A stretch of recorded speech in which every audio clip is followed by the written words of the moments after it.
can you take AOD-9604 with Retatrutide? So if you're looking for synergistic fat loss, that's really what you'd think about when it comes to AOD-9604, which is AOD is anti-obesity drug. It works on the growth hormone pathway. But this combination could be really smart. And we'll talk about where it could work.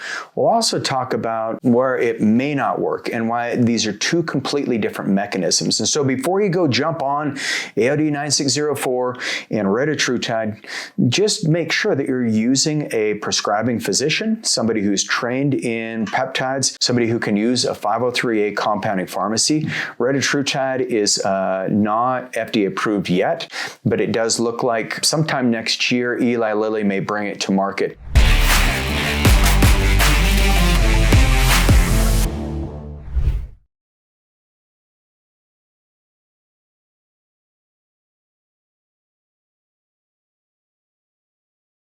So let's talk about what these two peptides are, first of all, and then we'll dissect where we're going to go as far as how the stacking works, and then we'll talk about some of the downsides of using these together. So I'm Regan Archibald, founder of Ageless Future. I've got a book called The Peptide Blueprint, and it clearly describes exactly how lifestyle wellness fits in with your peptide strategy. But the very first step is getting blood work ran. So you have data to back up your protocols with, and you have a team that's using only 503A compounding pharmacies to get peptides. So not research use only. Do not put anything in your body that says not for human consumption. We learned a lot about that at the last FDA meeting, July 23rd and 24th. If you guys caught it, it was pretty interesting.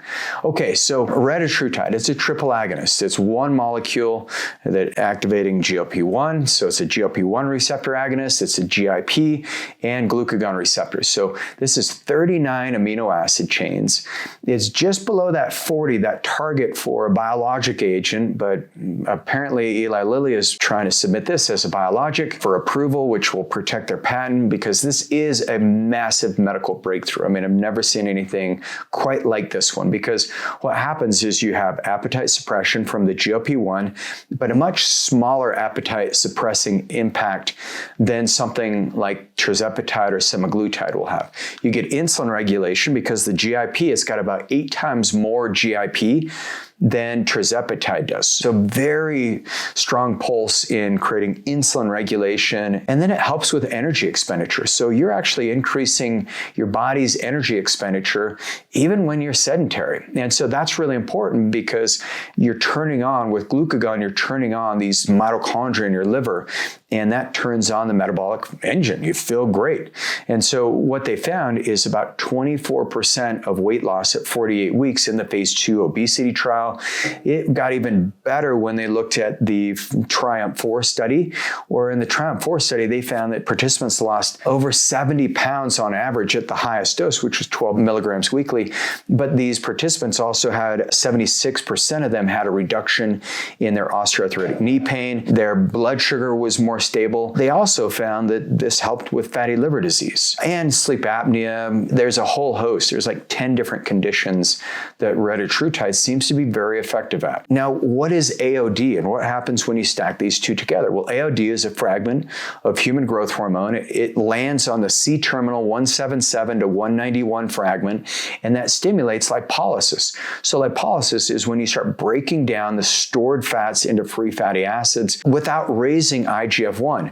Now, IGF-1 is the insulin-like growth factor that drives most of the tissue building effects. So you're not going to have it get raised out of control. And what AOD-9604, what it's shown in obese mice, it increased fat oxidation and plasma glycerol, and that's a lipolysis marker. So fats started being utilized in the body, and that caused reduced weight gain. And it did not induce any kind of hyperglycemia or reduce insulin secretion, because sometimes working on that growth hormone pathway, you can end up having some blood sugar issues where you become insulin resistant. I said there's going to be a side effect that you want to be careful, because if you're using AOD-9604, you want to be careful because blood sugar may get dysregulated. And especially when you've got glucagon, glucagon increases the amount of sugar that gets released by your liver.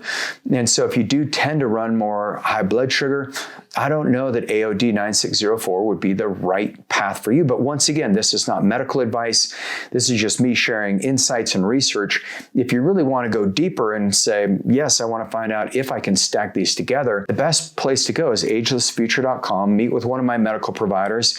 They'll review your blood labs and take you on a deep dive into what the best stacks are going to be. And AOD-9604, we use this clinically. We use this in our model, but we also use tesamorelin, we use ipamorelin, we use CJC1295. These are phenomenal growth hormone releasing peptides. AOD-9604 working on very similar pathways. But what they found in human trials with AOD-9604 is it was generally well tolerated. And these were short-term studies. Many of them took place about a decade ago, in 2013, 2015. There was one study where they're looking at efficacy and obesity development, and they found that participants did well on it, but they didn't do well enough where that trial was going to continue on. It didn't outperform other medications. And then in 2025, a review of approved and unapproved peptides, AOD-9604 is still one of those that the FDA has not approved for it to be used for anything yet. But in the world of longevity medicine and looking for natural ways to increase growth hormone, the AOD-9604 has been used in probably millions of times. I don't have the actual number. But if you're looking at stacking AOD-9604 with Retatrutide, the best thing that you're thinking about is how can I optimize different pathways in the body? Because optimizing pathways is where you get that unique outcome. But you also have to be careful because there's not a lot of human data that shows that you can safely combine these. And so if you're doing it, I would make sure you, on the day that you're using this, on Retatrutide day, just don't do AOD-9604, but you can do it the other 5 days out of the week. You want to take pulsing, you want to dose off of these, titrate off any kind of growth hormone releasing peptide at least 2 days out of the week. So typically our providers will prescribe these 5 days on, 2 days off, and that's very common in the peptide world. Once again, what is the dosing? Well, that depends on your physiology, what your IGF-1 levels are, what your goals are, what you're seeking to accomplish. And then the most important thing that you want to consider in your blood labs is looking at your blood glucose, your hemoglobin A1C. You want that between about 4.9 to 5.4, maybe 5.5. And then you also want to be looking at your insulin fasting. You want to make sure that's down below 6. And then look at your C-peptide. You want that down ideally below about 3.0.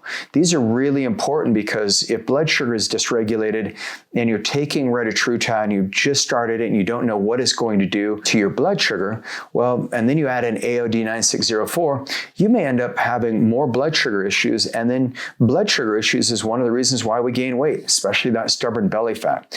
And so using a licensed prescribing provider becomes your best pathway for understanding, should I stack AOD-9604 with Retatrutide? I know you guys want like a definitive answer, but I can tell you that one of the beautiful things you can do with Retatrutide and any growth hormone releasing peptide is using these together, because you are essentially, you're turning off mTOR because you're going to be in more of a fasted state, especially if you're in a caloric restriction. And then a few days out of the week, not every day because you can retain water on these growth hormone releasing peptides, but a few days out of the week, activating that growth hormone, and then you're going to start building muscle. But also think the follistatin pathway, ACE031, MOTC. There's so many great things you can do, and all it requires is get your blood labs ran, meet with one of my team at Ageless Future. Just go to agelessfuture.com and they'll help you out. And then for those of you who have experimented, you've tried this on yourself, I'd love to hear what your results are. Just plug it in the comments below. I'm Regan Archibald. I'll see you in the next video.